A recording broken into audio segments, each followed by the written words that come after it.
মজবুত করতে হবে, নাহলে নামাজ লাগবে না। আপনার ঈমানকে মজবুত করতে হবে, আর তার জন্য আপনাকে দান খায়রাত করতে হবে।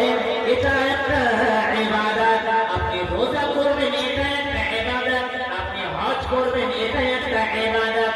শুধু তাই নয়, আল্লাহর নবীর তরিকায় আপনি মানুষের সাথে কথাবার্তা করবেন, এটা একটা ইবাদত। আল্লাহর নবীর তরিকায় মানুষের সাথে কথাবার্তা করবেন।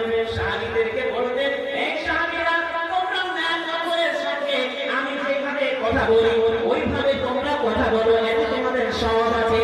তাহলে আমরা মানুষের সাথে কথাবার্তা করব, সালাম দিয়ে কথাবার্তা করব, এটা একটা ইবাদত।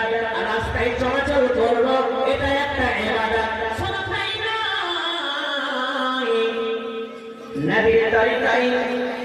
নবীর তরিকায় রাস্তায় চলাচল করব, এটা একটা ইবাদত। সাহাবীদেরকে বসিয়ে নিয়ে আল্লাহর নবী হযরত মুহাম্মদুর রাসূলুল্লাহ সাল্লাল্লাহু আলাইহি ওয়াসাল্লাম পেশাব পায়খানা শিখিয়ে দিতেন, কিভাবে পেশাব করতে হবে, কিভাবে পায়খানা করতে হবে।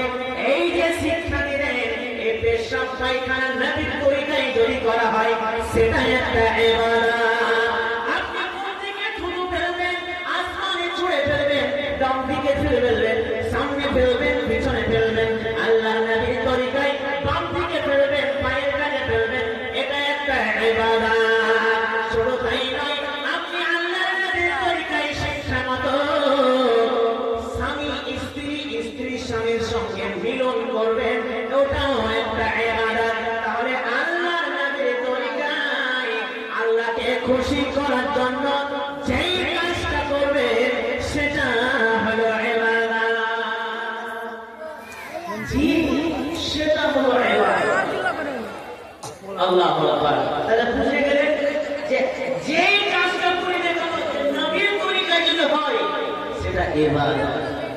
তাহলে কিছু কিছু কাটা কাটা কথাগুলো বললাম, আলহামদুলিল্লাহ আপনারা ক্যাচ করলেন। এতই যাচ্ছে জি ভাইরা,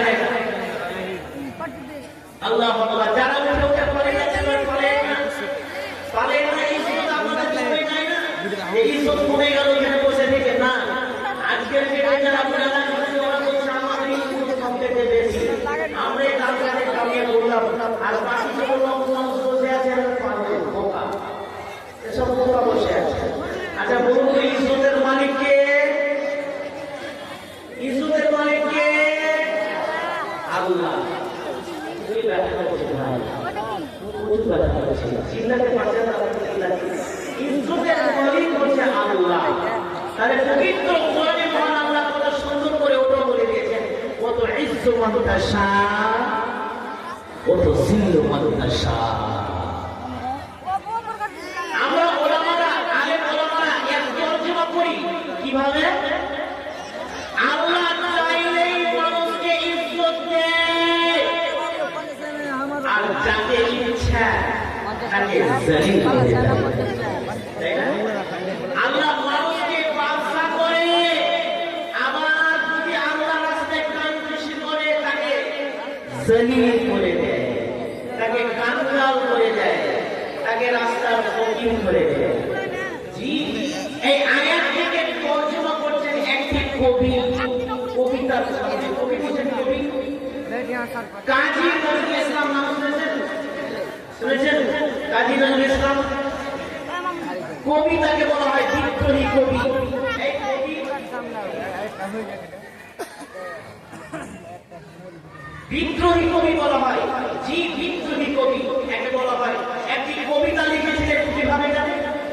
আমি কবিতাটা বলে দিচ্ছি যে কবিতা কাকে বলা হয়। তো অত ইসলামকে সবাই সিলমানদাসার তরজমা করছে একটি কবি কিভাবে।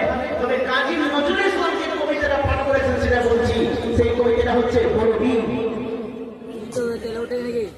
বলবীর বলেছিল, অন্যতম বাসী শির নিহারি আমার নত শির ওই শিকর ইমান নেই। বলবীর আমি চির অন্যতম বাসী।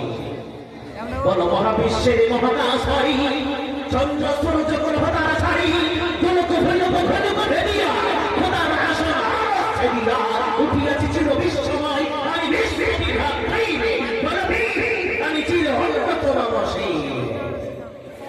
ললাটের রুদ্র ভগবান জনে রাজ রাজ টিকা টিকা জয় শ্রীর বলবীর আমি চির উন্নত মনশীর শির নিহাই আমার আদর্শের ওই শিখর হেমাধৈরে বলবীর আমি চির উন্নত মনশীর।